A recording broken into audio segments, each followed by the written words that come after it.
Hello and welcome to Two Therapists and a Microphone. I am Dr. Harrison Davis. And I'm Dr. Aisha Dickerson. Two Therapists and a Microphone is a show about mental health, relationships, and social issues that personally affect you. We broadcast live every Thursday evening at 7 o'clock p.m. now on the Our Black Media Network. Harrison and I are two licensed psychotherapists with decades of clinical experience, and we want to hear from you. Tell us about your situations or dilemmas that you're going through. You can send us questions at www.twotherapist.com and click on Ask Two Therapists at the top, a little bit to the right. Absolutely. And we're getting those questions in. We're thank you for that. But tonight we're going to talk about a serious topic, and we have two amazing guests here on the show tonight. We're going to talk about racial and gun violence here in our country, as it feels like we are in a season of violence right now, particularly the last 6 months here in the United States. I'm going to give you guys some statistics to think about. So far in the first 6 months of the year, we've had 250 mass murders. One just happened today in northern Maryland, Smithsburg, Maryland. I believe 3 people are dead. The details are still coming out. With those 250 mass shootings, we've had almost 1,400 people shot just in 6 months. And of that, 278 are dead. Now, some of us are aware of the more recent mass shootings that took place in Uvalde in an elementary school, the grocery store in Buffalo, Maryland, where the shooter was targeting Black people. And also there was the Taiwanese church out in California. But there are many more that have been taking place, whether it's a graduation party, a club, a bar, or a shopping mall. Many of us are left feeling a little bit unsafe these days. And in particular, in the Black community, we're having to deal with being the victims of this gun violence a little bit more than other individuals. As I read off some of those statistics, Aisha, what came to mind with you? How do you feel about all that? I mean, I can admittedly say I'm just terrified. I Yeah, love the things that I have in my house. I keep adding things to my house so that I can stay in my house. And I also have protection in my house. I know I'm you do. afraid I'm afraid every time my children leave. Yeah. You know, I haven't even gotten groceries in over a month since the grocery shooting. I'm trying to figure out how I could order them online and roll up and get Instacart. stuff. Yeah, Okay. yeah, you can do that. Yeah, so many people feel the same way. I'm more concerned about my daughter, going out after the school shooting, in Uvalde, as I realize there are people out there who are not afraid to put a bullet in the head of a 10-year-old girl, including all of her classmates and a couple of teachers. That is scary. And many times we are the victim, as we talked about the Buffalo shooting and many others that are out there, regardless of who's pulling the trigger. It seems like we're always getting the bullet. So, very quickly, some final statistics I want to read out to you guys. The CDC just released some statistics from a year ago. The number one cause of death for Black males under the age of 19 is homicide. The number one cause of death for Black males between 20 and 44 is homicide. And it goes down as you grow older. For Black females under the age of 19, the number two cause of death will be homicides. And Black females between the age of 20 and 44, the number four cause of death happens to be homicide. This is something that greatly affects the Black community, urban areas as well. And we're going to talk about it today with two amazing guests. I am happy to have on the program tonight two presidents of some premier counseling mental health organizations here in the country. And they're going to talk to you about some of these issues and give us some resources that are out there. So Aisha is going to introduce the first one for us. I sure will. Our first, excuse me, is Dr. S. Kent Butler Jr. He is a professor of counselor education at the University of Central Florida. Dr. Butler presently serves as president of the American Counseling Association 2021 through 2022 and is an ACA fellow. He has served the Association for Multicultural Counseling and Development as president, ACA Governing Council representative, and is a proud member of AMCD's Multicultural Counseling Competencies Revisions Committee, which produced the Multicultural Social Justice Counseling Competencies. Dr. Butler formerly served the University of Central Florida as the interim chief equity, inclusion, and diversity officer, and is a National Association for Chief Diversity Officer and Higher Education Fellow. He has also served as a faculty fellow for inclusive excellence within the university's Office of the Provost. Dr. Butler is a faculty advisor to Chi Sigma Iota, Counselor Education Doctoral Student Organization, Project for Haiti Nights, and the National Association for the Advancement of Colored People. Welcome, Dr. Butler. Absolutely. Well, thank you. Appreciate being here. Got all those amazing credentials there. I want to hire you. We also have another guest on the show, a very good friend of mine, including Dr. Butler. I think I've known both of you for like over 20 years, but Dr. Beverly Smith is the president and interim CEO of the American Mental Health Counselors Association, the only organization in the nation exclusively representing clinical mental health counselors.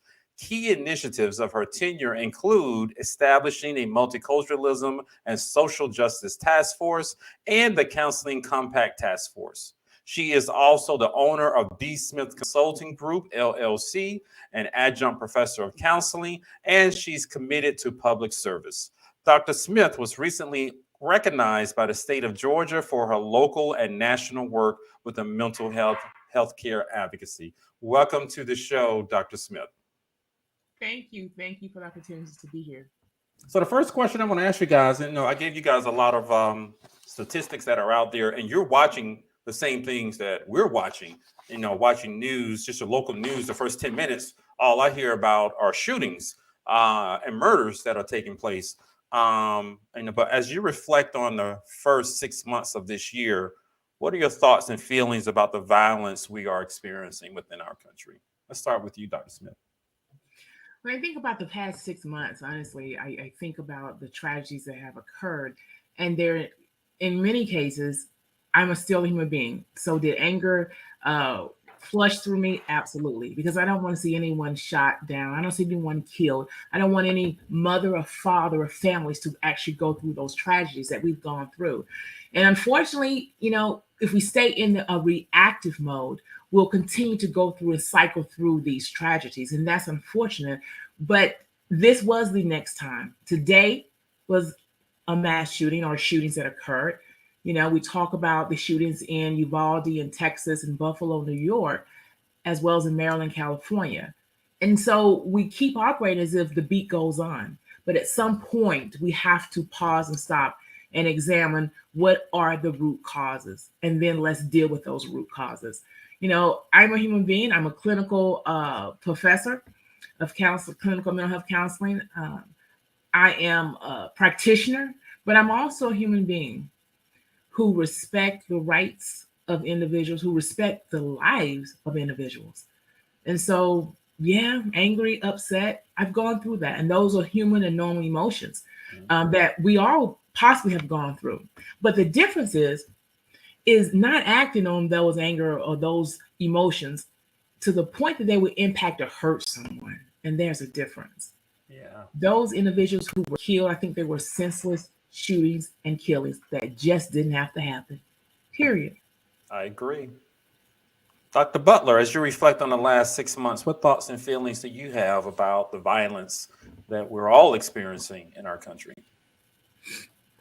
I think the very first thing I can really speak to is how frightening it is to just be leaving your home and just living life, because you never know.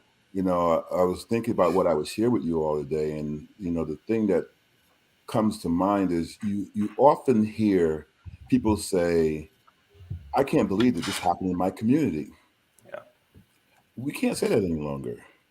I think all our communities are at risk of having this type of thing happen.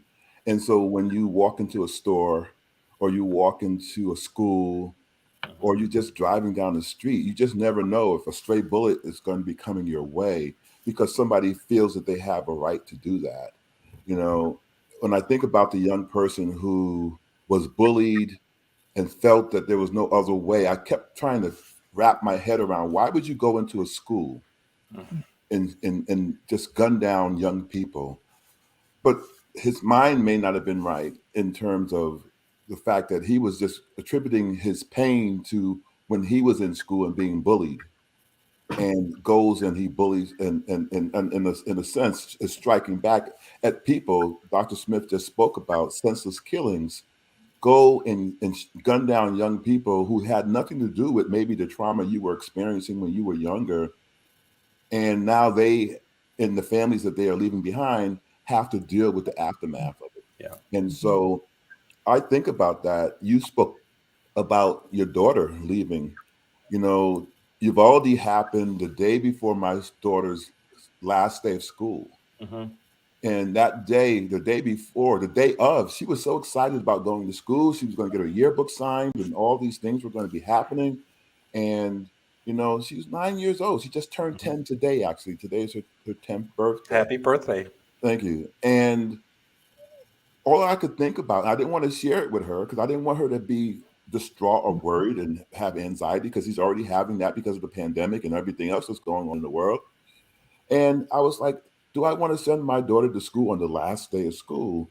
Now, conscious, I was like, you know, she'll probably be safe, right? There won't be anything that I have to worry about. But should any parent have to ever deal with that and go through that, that they're worried about sending their children out to any type of environment? And so those are the types of things that have been coming up for me the past 6 months. And so And I agree with everything sorry, Dr. go ahead, Dr. No, I Smith. agree with everything Dr. Butler said. I agree with what Dr. Butler said. I want to add to something, kind of bridge to what Dr. Dickerson said. The fear that it has created. And that's just in the real world now. People fear. Now, if I leave my home, will my child get injured? Will I get shot? And those are real fears that are there. But we shouldn't have to live this way. So I was also afraid of sending my child to school right after that. And I have to admit, I did not tell her anything about it. We don't watch Yeah. the news in my house. We're not like my parents, they just leave the news running all day. But so she went to school not knowing anything about it. I even excuse me, more didn't want her to be anxious because at the middle school where she is, when my oldest child was at that middle school, one of her classmates stabbed the teacher for no real reason except that he always wanted to kill someone. That's when she was in the 8th grade. So she already has that thought in her mind going into that middle school, and all of the other children who had siblings who were at the school at that time.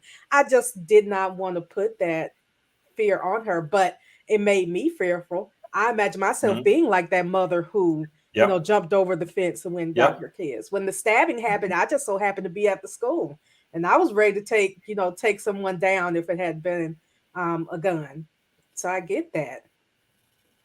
Yeah, and so Dr. Butler, you talked about you know, the killer in Uvalde, you know, and how he may have been bullied. You talked about that. But what I want us to talk about now, possibly, you know, what motivates someone to go out and gun down, hunt, and shoot innocent individuals, even someone who was bullied and victimized as a kid, and there are others who were not.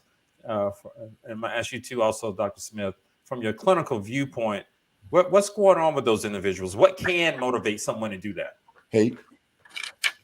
I think bottom line is hate and fear. I think we have been very undermined in our country by people who are in power, who are living in the dominant culture, so to speak, who believe that, you know, they don't do anything that's that errs, that is wrong. And so you have people who are hating people so they don't even know for no other reason other than the fact that somebody is telling a falsehood about them. You have people who are in fear of their environment, their home, their surroundings, losing something that they don't even have most of the time, because somebody has instilled in them that somebody is trying to take something away from them. And so I often think back to, when you first said that, I was like, how do I weave this in? I think this Make America Great Again is a part of this. It's about, and I see it as hatred. I see it as people trying to take something back that was never theirs in the first place. And they are doing all these things to try to right the ship for them, or what they think is righting the ship.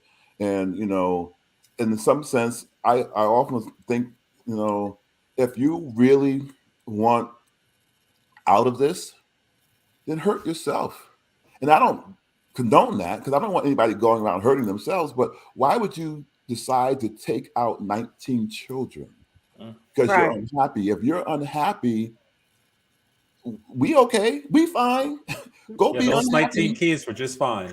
Yeah, Go- and I'm glad you said it, because I've said things like that before, and people are like, "What?" No, I'm not saying anyone should Nobody resort should do to it. suicide, No one's but advocating if you're suicide. gonna One kill versus other 19. people, right? If it's so bad, please just Yeah, let but I, these people live.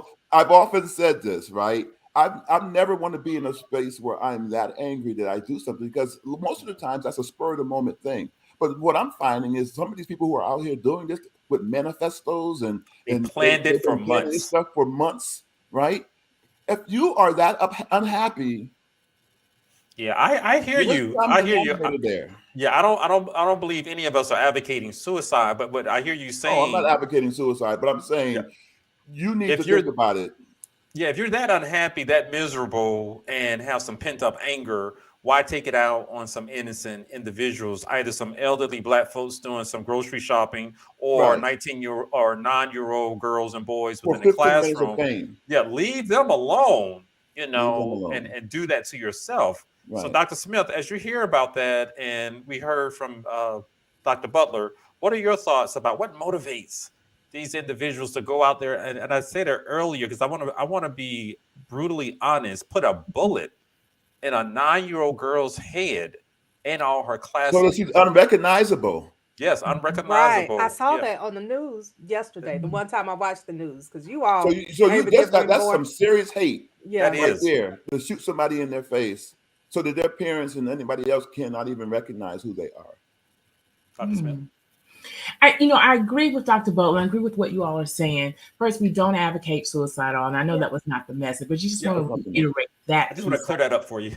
Yeah, and so, but what I do agree with is the hatred piece, but not only a hatred for the other people, individuals of that magnitude who will go out and murder babies like that, then there's a certain amount of hate that they have for themselves. And so often we don't talk about how did an individual get to a place of self-hatred. Right.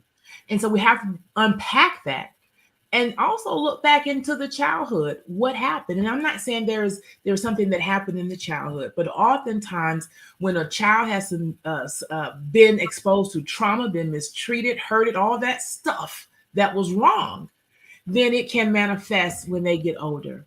It can manifest in them hurting other people. And we see that. That doesn't give an excuse for anyone to hurt anyone. Okay. Because I think, at a certain point, everyone kind of knows, hey, this was right, this was wrong.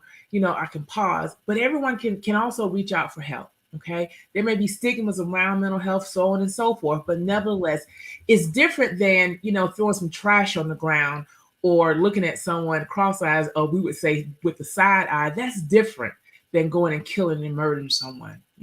So we have to look at what happened in his childhood that taught him, that cultivate that spirit of anger and hate for himself and then other people.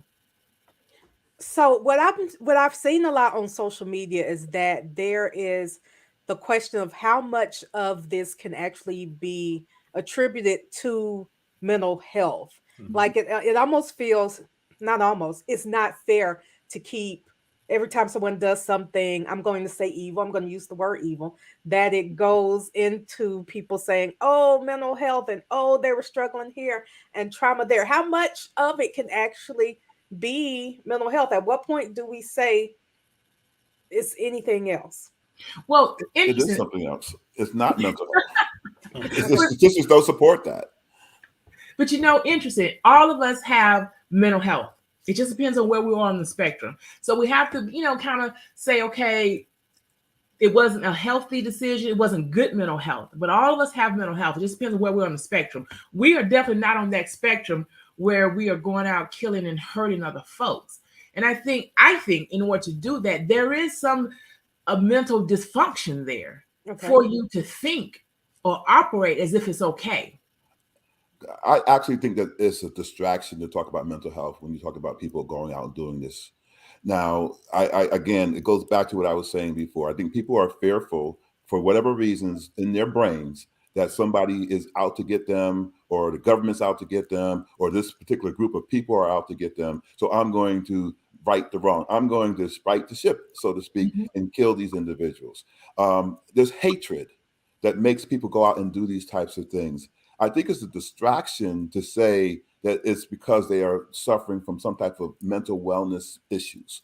And so what happens is, while we're standing here thinking about this and being distracted by this, people are still going out buying guns. People are still going out and getting licenses at a young age. And 18. all these things are things that we should be talking about and stopping, because these people are doing copycat stuff and they are doing all these other things. I refuse to tie that to mental wellness when I know that they are out there doing these things to harm other individuals. And the main reason for it is that they hate the world for whatever reasons that they hate it for. Gotcha. I'm glad to hear you say that, because we're all clinicians here. We have clients, or we've had clients in the past. I just thought it was so disrespectful to all the people who are managing their out of balance mental health issues. Right. It is so disrespectful to people who are experiencing bipolar. They're going to therapy and they're taking the medication, but just to slap that label on them, like Dr. Aisha just mentioned, can be unfair to a number of people. However, there are some studies to indicate there is a rise in the number of people who have been diagnosed with some type of mental illness just over the last 2 years. I think a lot of that has to do with the pandemic and how it changed our lives, and the kids, and the anxiety, and all of the violence that we continue to see on television. Right. So if you guys can, I understand it is a distraction, but are there any particular signs or mental diagnoses that we should particularly be looking at to try to prevent some of these violent situations from happening? If I had a way to market some type of a way that you can be safe, get a bubble, be isolated. Yeah. There's no rhyme or reason. Again, like I said, every time I walk out of my house, I don't know if somebody is going to be angry or upset and is going to be willing to have an Uzi or some kind of assault rifle and take down a whole entire city. I don't know that I have that kind of safety net. And so when you say something like that, again, what ties to me is like, are there mental wellness issues? Yes, we have to agree to that. But when you look at what's happening in other countries across the globe, some with or without these types of weapons, you don't see that same level of intensity that you see in the United States. That's true. Of people going out and killing individuals. And so it's, so if people were really intent on hurting and harming others, it would be in so many different ways, right? You don't see a lot of people running around with swords and knives and you don't see the Texas Chainsaw Massacre happening. You don't see all those things happen. So if people are that angry and they don't have weapons, so why? So all of a sudden, the only way you can have mental wellness issues is if you own a Uzi. I see. You know what I'm saying? And so you can't tie that to that. This is just people who just want to harm. Well, I agree in For a part. good part, not all of them. I agree in part. I think when we talk about teenagers, we talk about adolescents and children. They do what they're taught to do, and what they've seen, and they do what they know to do. And so on those levels, there are some things that we can do to recognize or try or attempt to. I know we may not want to screen adolescents and children for depression, anxiety, or just do some mental wellness screening, but it may be necessary to have some universal screeners that will give us baseline information, but will also let us know when there are some shifts that are going on with individuals. You have a lot of students who are walking around here who are in schools, and they may not have the tools that we have to communicate, hey, I'm in distress, or this and that happened at home, or I've seen this person killed or murdered, or I've experienced this trauma. They don't have the words for that. But what they are doing is recording and listening to what's going on in their environment. And so if violence is going on in their environment, if they are taught hatred, then they are eventually going to behave and act out on that. So, just to speak to that a little bit, how we change some of this, Dr. Davis, is that we actually start to do the work that's necessary to kind of heal our nation. We need to start looking at policies, and we need to start looking at ways of kind of circumventing the shift that we need to make, because we are so far off the beaten path right now. We need to have school counselors in every school, and I'm not talking just 100 to 250. I'm saying we need to have as many who need to be there helping these children get through this environment, looking for the outliers, looking for the student who's hurting, looking for the one who's bullied, look for the one who is bullying, and work with these young people so that they can be better citizens, so they can see each other and do better. We need to start doing the type of work, preventative work, that's necessary to let people see people for who they are and understand what pain is, understand what hurt is, find a way to help them find love in their life so they don't go around doing the types of things that they're doing. And in order to do that, we need to have the people who are able to do that.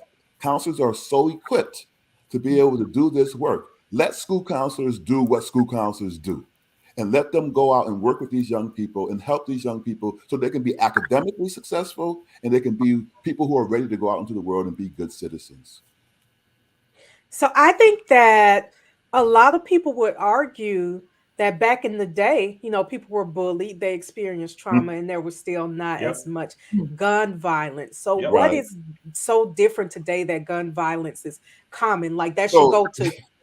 There's a meme that's going around right now with Ruby. I've seen that one. Right, and I think that's a false equivalency, right? To have that, well, she was bullied and she didn't go out and shoot all these people up, right? I mean, because in a sense, we ain't really going out in the Black community. I'm not saying we're not doing harm, and there's not mass shootings and killings and all this other stuff. But typically, when we're bullied, we're not going around trying to kill everybody whoever might have looked at us side-eyed, right? So this meme that's going around with her that says that it ties it to it, but in the sense that we need to have a conversation about the fact that what communities of people are actually out there doing this, right? And so whether she was bullied or not, was it in her nature to go out and do something like that? No. People are trying, as much as Black people are minimalized in this world, we don't go out and on a whim and just try to hurt people just for the sake of hurting people. Yep. And I see other communities of people doing that. Yeah. So I think also that when most people think about mass shootings, they think about, young white men, even older white men doing it. But in this case, the shooting in Texas, this was a young Hispanic guy, Mexican-American, I believe. So it's never saying that there's never going to be outliers, and there's never going to be, and there's also, the fact that there are some individuals, whoever they are, they think sometimes that they are white. Didn't think about that. I'll talk about that as well. So, Dr. Smith, you have anything to add to that? Only thing I would add is that, first of all, mass shootings and hurting people, it's just wrong. That's it, point blank and simple. And so we, again, have to go back and understand what actually is hatred and what constitutes that, and how do we get in a mental space of hatred. We have the mass shooting, it's wrong. We have shooting that occurs on black, we have we have shootings one-on-one or gang-related shooting that occurs in certain neighborhoods every day and every night. That's still wrong as well. And so we have to go back and really begin to do work, yes, with public policy, but also do some grass work in the community as clinicians, as individuals, as public servants, to go back in the community and say, hey, we have to talk about how do we heal? How do we begin to help each other prosper and to be healthy mentally, and go from that standpoint? Oftentimes, we don't want to talk about trauma. Oftentimes, we don't want to talk about the post-traumatic slave syndrome or the impact it has on now. We just want to start now in 2022 and move forward, think it's all okay. But there's so many years of issues and experiences that have happened that have caused people to be in this place. It does not excuse killing or hurting anyone at all, but we still have to unpack and again deal with some historical issues of hatred. Deal with now, how do we heal as how do I heal as an individual? How do we collectively heal as a community and as a nation? And we do need public policy, but we need that public policy to inform mental health care. And I don't want to get all into that aspect of it, but when you talk about the Mental Health Access Improvement Act, which is in the Senate Bill 828 and HR 432, that is an act that we need to be passed so that we can, as clinical mental health counselors, as licensed mental health counselors, so that we can provide the service for those who are out here who are in need. We're in a mental health crisis. We are. And mass shootings are happening. And who really wants to keep enduring this over and over? Yeah, I agree with you. But Dr. Aisha did bring up a good point. You know, something's going on within our culture where people are using bullying as an excuse to go out and slaughter other individuals. And I hear you guys talk about hatred. And I believe you. I'm with you on that. But the thought that just came to my head, you know, should hatred be a mental illness? Should racism be labeled as a mental illness? You know, if you're going to go out and target somebody simply because of their race and ethnicity or the color of their skin, and then you kill them or you harm them, why is that not a mental health diagnosis? And anybody can jump in. I don't want to give them that. No. Because maybe then you could end up getting accommodations if you can Yeah. label it Whoa. as an illness. I call them the N word. I got that racism. I don't co-sign that one. I don't co-sign that one. No. We need to have a very serious conversation in this world about what it is to be a person and to be able to be yourself, your free self, in a world where you have a right to be. We need to have that conversation. We need to have a very difficult dialogue about why people are hating on other individuals, because somewhere in their history or somewhere within their generational lines, they've been told that they are better than. We have never dealt with that. So before we go and try to shift to some type of easy fix, Band-Aid for whatever, let's have the real conversation about why we're here in the first place. We're here because people think that they own the right to be able to live in a world that they only see themselves being in.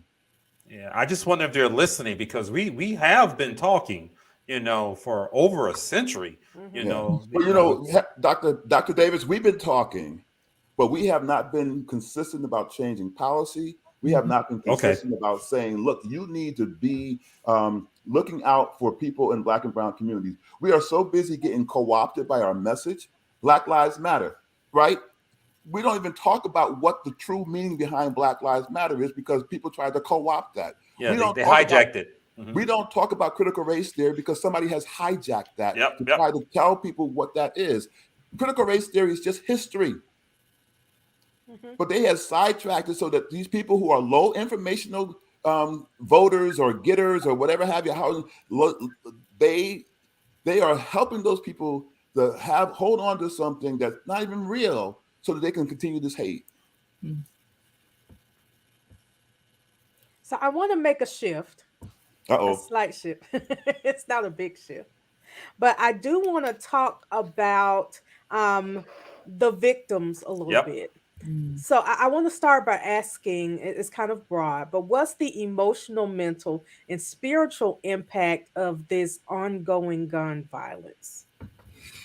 I think the ongoing gun violence and the massive shooting, all the tragedies, it puts everyone in that space of trauma. Whether you experience it vicariously, you were there, you experienced it, your family member did, secondary trauma, or you're looking at it on social media. And so we have an impact that we all at this point have experienced trauma, whether we believe it or not. And so we're trying to navigate through that space of trauma and grieving. And for a lot of people, you still have that fear, they're frightened and just afraid to live. I agree with you, and we got to define trauma as well. Because a lot of those things we talked about, afraid to go out the house, and our kids, Mhm. the grocery store, the school, and you can avoid those places if you really want to, the church. But one thing that we cannot avoid, is someone seeing us for our cultural selves. We can Right. avoid our race and ethnicity, so it's sort of hard to forget that someone's targeting us just for that particular reason. And that adds to the anxiety that is out there. And I think we've all talked about how we personally experience it. But Dr. Butler, tell us more about how other people might be experiencing. What's the impact of So all of this the violence? impact is continuous. So when I think about trauma, I actually look at it from, especially in the Black community, Black and Brown communities, I see it as continuous traumatic stress disorder. Every Mhm. day there's an anxiety or stress that's on our lives that, that has impacted how we are able to navigate it, right? And Define that so for the audience. continuous traumatic stress disorder, very similar to post-traumatic stress disorder in terms of someone being affected by things that have happened. So post-traumatic is something you experience something that was really traumatic in your life, and you just have a relapse or something that continually reminds you of that. Like if you've been in at war and you hear gunshots or you hear somebody drop a Mhm. book or something along those lines, you have a flashback to a time when you might have been harmed or close to being harmed. Well, continuous traumatic stress disorder is one of those things where you, as you are moving through life, you are constantly under some type of stress or anxiety because of things that are going on, right? So, me as a Black male, every time I leave my house, when I see police officers or see or hear a fire alarm or a police car go by, I have these visceral reactions to that. Mhm. And the more that I have those types of things, the more that they are affecting my mental wellness, my physical wellness, everything, right? I have this reaction to it. And that in terms of having those types of things happen every single day, can really have an effect on somebody's physical health. And when we're talking about someone, who's experiencing PTSD, those individuals, they're having, as Dr. Butler mentioned, those recurrent thoughts, those intrusive thoughts of the incident of hurt, harm, or pain. And all of that affects the individual ability to think clearly, as well as to just function in everyday life. So that's part of the impact of having experienced prolonged or continuous trauma, that you can pass and be in that place of PTSD and not know it. So I do want to touch a little bit on the differences in race. We talked about the mass shootings Mhm. and what most mass shooters look like. But from what I'm hearing with continuous traumatic stress disorder, it sounds like that could be something that people would experience in, for lack of better terms, the hood. When you're thinking about, someone, you hear how I said that? That sounded super So impressive, right? Well, The We all know the the hood. hood. Let's stop Yeah, playing. well, it was I it think came from South Africa, right? So, you know, because of the things that were happening around apartheid and the things that were happening to Black people in South Africa when they were being tormented, they were being treated poorly and bad, right? When you're not allowed to live your life freely in all the times that you walk in, just think about it this way: you think that you have a right to walk into a store, but somebody is following you around every time you go there. So a mm, police officer pulls you over and they treat you like a criminal when they could just have a conversation with you, right?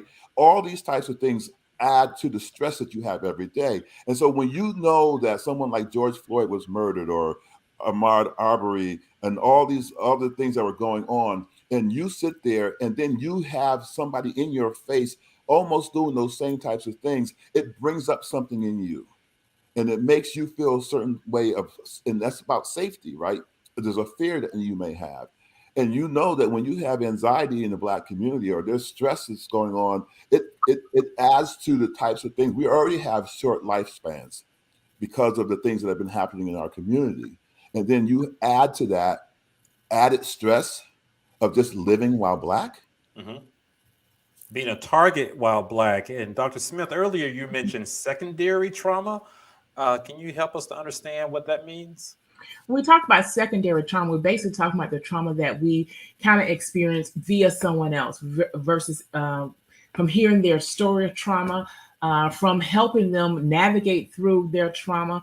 But it's basically trauma that you hear about or you experience via someone else. And that's the secondary trauma. But, you know, being in America now, most people, a lot of people are experiencing a lot of trauma firsthand.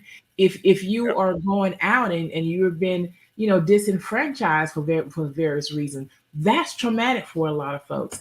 Having PTSD, you know, is no longer something that we thought, oh, only the vets can have PTSD. Yes, individuals who are involved in violence and things of that nature can develop PTSD. But you think about the racial trauma and those who are receiving that kind of trauma consistently, you know, they can easily move over to other spaces and have other mental health issues. So go ahead, Aisha. Oh, no, I was just thinking that I know that's an argument that a lot of people make, is that when it comes to Black people, and when I say a lot of people, I mean white people, they make the argument that when it comes to Black people, you know, we're killing ourselves. And so why do we seem so concerned Mhm. about So You know what? I think I we should hate that start with statement. both of So I hate that statement so wholeheartedly, right? Mhm. You know, we need to be on platforms screaming out that Black people don't kill themselves no more than white people, Asian people, anybody else. We might, you know, we might have a you know, a little bit more of a percentage, you know, one or Yeah. two higher or whatever have you. But when you look at who's killing whom, right? But you want to, again, it's those things, those messages that keep going out there that stereotype Black people and make people feel like, oh, they're the ones out there harming one another. There's Black on Black crime. Well, hell, there's white on white crime, Mhm. and there's Asian on Asian crime, and there's Hispanic on Hispanic crime, and there are all these things going on. So there's nobody who's immune to not hurting themselves. It's all about proxemics, right? And so what you should be worried about, and what they don't worry about, is, and that's why they continue to keep this narrative. And again, it is some way of a distraction, because, you know, if Black people were going into white communities killing people, you would see a difference. We don't If even you have to saw say Black it. people buying guns the way that white people are buying guns, you would see differences that go on. I am actually an advocate for folks going out and getting weaponry. So am I. Getting Well, your license. and so I've said, I think this was a past show we talked about me. I like to go to the gun range. It's fun. It's you know, What's therapeutic for wrong me. with owning a gun But and being when Nothing. responsible? when I go, I am often the only Black woman there. I There bet are you are. plenty of white guys, and they have a lot more than There pistols. was And a rise in they terms got of all people who were kind of getting their stuff. license and stuff like that right around the time that George Floyd was murdered, because everybody was wondering what this racial tension was. But I'm telling you right now, you want to see policy change? Start doing things differently. Gotcha. Start But having folks have the right to be able to conceal and carry weapons. And you'll see how quickly these NRA people start to change their tune about who and who can't. You know what the funny thing about the NRA is? They didn't even let guns into their own convention a week or so ago. of Mm. course not. Really? So wait a Of minute. course So not. when you think about these things, how ironic is that, right? How absolutely hypocritical is that? Yeah.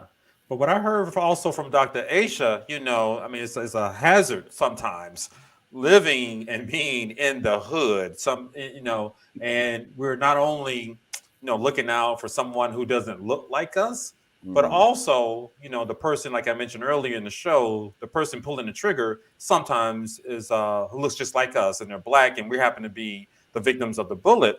But oftentimes we are outraged, Well, when the person. again, so I think a lot of that has to do with helping people have some good home training, right? You get angry at somebody because they stole your drugs or they on your street corner or whatever have you. You Oh, I need to agree. put that in check. You need Yeah, to we, just put that in check. yeah, we So need to learn some you're gonna be angry at somebody and shoot somebody for that, and if you get caught, you're going to jail for a long time because you couldn't put in check your anger.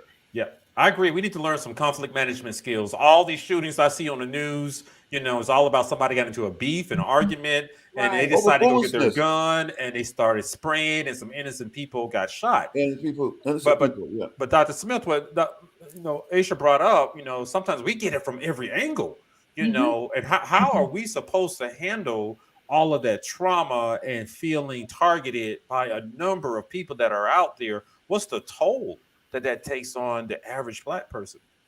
I think it takes a big toll on us. We get to the point that we just get tired, you know. And I think we were Exhausted. saying that a few years ago. I'm just exhausted. I'm just tired. And when people said that, the reality of it is, I understood. I understood because I was just tired as well. You get to a point that you're just tired, but we can't stay in that place of just being tired. We have to do what we know to do and continuously to move forward and try to make this a better place, not just for ourselves, but we have children, we have nieces, we have nephews, we have a younger generation that's still coming. So unfortunately, yes, we're tired, but we just can't afford to stay tired and do nothing about it. And public policy is a great way. Politics is local. So we have to get involved in our politics on a local level, state level, and on federal level and have a voice. We have to collaborate with each other and make sure that we're voting for individuals who will advance the agenda for humanity. I like that. So, do you all think that the news puts maybe too many details out there? That's what when I think about my kids watching or even walking past the TV when the news is on, I'm seeing muted. dead bodies, I was a communications getting the major. steps for okay, do this, and that, and that's how you kill someone. Right. Like, Well, in undergrad, I was a communications major, and there was something that was said about why news is the way it is. If it bleeds, it leads. I've And Ratings. never so heard they that. want you to Mhm. believe I've that heard that. you all want to know this information, and they Mhm. keep you in that. So it's also a fair mechanism too, right? To keep people in check in some regards there too. But there are so many things that are harmful with media, especially when it comes to how they kind of portray various communities, right? They do things that are very harmful that add to the stereotypical things that people believe about certain people and communities. And so the news is generated to put out all of this negative stuff that's happening in the world, and then have like a 5 minute interest story before they close out, right? On purpose, and it keeps them, I guess, There's paid. money. Yeah, There's it money keeps them flowing. paid. So what I want to talk about now, how do we heal from all of this? The black folks in the black community. I mean, we're getting it from all angles. We got the white folks traveling across state lines. Their mama driving a 17-year-old across state lines to go shoot some folks. We got the ones who are planning it. And then the ones who just one day goes and buy a And gun. then get off because the judicial system doesn't support. Like, if we always say this, right? If a black mama have driven her kid Okay, over across I state have a lines or 17-year-old something, old, so if I drive her over the state line you would have been to under the kill jail. someone, You would Yep. have been under the jail, To kill right? And somebody. I think about it. There's so many different things. The trauma of this, right? You have a person again, the mass shooting today. The person's still alive. I don't know who they look like, what they are. I can Yep. imagine, Yep. hmm right? Yep. Yep. But I would tell you that when you go into a community and the black person who's not armed comes out dead, and the person who goes in and shoots 19 people, 20 people, whoever, whatever, 10 people can walk away or get a sandwich or Yeah. Coke, It's you all know, unfair, and I those think it's things, that's a message being sent as well. Yes, right? breeding Whose some of life that really fear. matters? Mhm. You know, and so if the police can not be angry at a person who just killed 25 people, Right. And not even stomp on him. but mad Like, at right, and then but give mad him a at little somebody who's just stomping. trying to sell a cigarette. Yeah, yeah. And don't forget, they failed to go into the school when the little, mostly Hispanic kids were being shot up, by Mm. somebody. They all stood outside. But Dr. Smith, how do we heal in the Black community? That's the $1 million question right there. It truly is a $1 million question. But I do think about the institution of the family. Although, we've always talked about the family being intact and making sure that we nurture the Black family. I think that's important.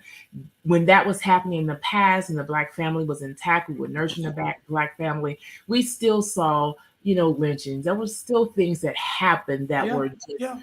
racial trauma, racial violence. It just still happened. But in this day and time now, we still have to have that conversation about where is the family, where are the parents, who's instructing, who's providing, who's role modeling for these individuals at home. And so how do we begin to heal? We begin with the family unit. We begin reconstructing the family. And unfortunately, but yet fortunately, many families may need guidance. They may need counseling. They may need instruction on healing and talk about what happened with grandmama, granddaddy, what happened years ago. How did we get here to America? Just begin to talk about those things. And when we got here, what happened? And talk about it in a free manner, and not in a manner necessarily from hate or from angry or not letting anything go, but talking about it from a place that allows you to unpack your stuff and to heal. So looking at the institution of family, but also looking at the institution of education. What are we teaching our kids and our youth in school? How are we teaching them conflict resolution skills? How are we teaching them how to advocate for themselves when they feel disenfranchised, but not shoot up or not get upset and angry and walk away? And also, we have to talk about, for me now, maybe not for other people, we have to talk about the aspect of spirituality. Where are we in spirituality? Now, I'm not saying you have to believe in one thing and you have to have one practice. I have my own faith of what I believe in, and that's okay. But we have to talk about who and what are we believing in? What are we worshiping that allows us to not have a conscience?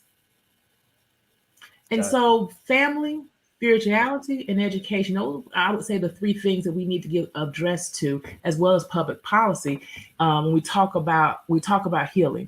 And then lastly, we talk about healing in the Black community. We have to again talk about mental health and getting help for mental health, and normalizing that and saying that it's okay to get help. There are plenty of therapists out there who are brown and Black and brown Amen. skin, can identify who can help. But if you choose to go to another therapist who's not of color, that's fine too. Yep. But my point is, how do we get to the point that we say, hey, it's okay to get help. It's okay to talk about your mental health. It doesn't mean you're a crazy person, and we got to talk about terminology, because sometimes we can say, oh, they're just crazy. They've always been like that. Or, just go pray about it. Yeah. We got to deal with mental health. Yeah, we need to normalize going to see a therapist in the Black community. Absolutely. And Dr. Butler, you're going to have the final word. What can we do to heal the Black community? What type of things do you suggest? We have to go back to our roots. We are a collectivistic society of people. We love one another. We trust one another. We lift one another up. We have to remember our resiliency. Through it all, we still here. Yeah. And so I believe the things that Dr. Smith has spoken about are really essential in terms of helping us on the day to day. I agree. But we have to start building people up. We need to have support systems. We need to understand that we trust one another. We have to stop all this hatred of one another through the types of things that we do to hurt one another, right? Not to harm them or to kill them, but this jealousy or this whatever it is that we do, that this one-upmanship, this all these things like keeping up with the Joneses and all these different things that we do in our community, right? We follow the leader, right? We have all these big lashes on because we follow somebody who told us that we need to wear these lashes, And right? they just keep And getting bigger. say it Just again. like the I said BBLs. they just keep getting bigger. They keep getting bigger and bigger, right? And so finding your individuality, but at the same time, understanding the collectivistic side of who we are as a people and start to love on each other and lift each other up, help people, right? When you see somebody who is hurting, walk them over to a counselor. Don't tell them that they're crazy, so to speak, but finding ways to show people that you care and then finding your support systems. You know, one of the things during the pandemic that I was able to find was a support system of my brothers who would get together and communicate and talk that can lift us up so that you don't feel like there's something that's happening to you, that you're going kind of out of sorts. Because you can look at your brother. I can call Harrison and I can say to him, "Hey, what's going on? This happened to me today." Like when he sent the email earlier today about what happened with his students at his university, I was Don't like, mention it. I was like, I've been there. I've seen that. I've had people say stuff like that. Me And too. so it normalizes it so that you don't think that you're the only one who's going through this, right? And so we Yeah. just have to talk. The difficult dialogues that we're talking about having with folks in the white community, we're also talking about having them internally as well. We just have Amen. to be able to do better. And we have to be the ones who help make this thing happen, this change. And I think it's happening. That's one of the reasons why I think some of this stuff is happening in the world, right? Because people are starting to wake up, right? We're starting to see people like Stacey Abrams and others get into office, right? And so there's a fear factor to what you see this type of success happening. You know, you all know you're in Georgia. You know what happened after Warnock and all those other folks got into Oh yeah. office. People started to lose their minds, right? And so they feel that they're losing something. They can't be gaining something from the fact that they have cultural diversity in their midst. They're losing something in their mind, right? And so they don't see the fact that leaders can be from different cultural backgrounds or have different types of interests, intersectionalities, love who they love. They don't see that as a benefit because they've been told all their life that they're better than. And so we Thank have to kind of look at that and dismantle all of that. We have to decolonize so much of what's happening in the world and let people recognize that, listen, love me for me. And if I do something that hurts you or harms you, then you have a beef with me. But if I Yep. done nothing to you, let's work this out. Let's do something. Let's get it together Absolutely. and move on. Dr. Aisha? Wonderful. Yeah, so I know we could go on and on, but Yep. we have like 40 more seconds. So I want the Well, viewers to know where they can find you. Dr. Smith, where can people find you if they want to get in contact with you after the show? After the show, if they want to get in contact with me, they can email me at president@amca.org. Or you can go to my website, my personal business website, www.bscg.co. Thank you. What about you, Dr. Butler? they can reach me on Twitter at SKBUTLER, SKBUTLER. So it's at SK Butler.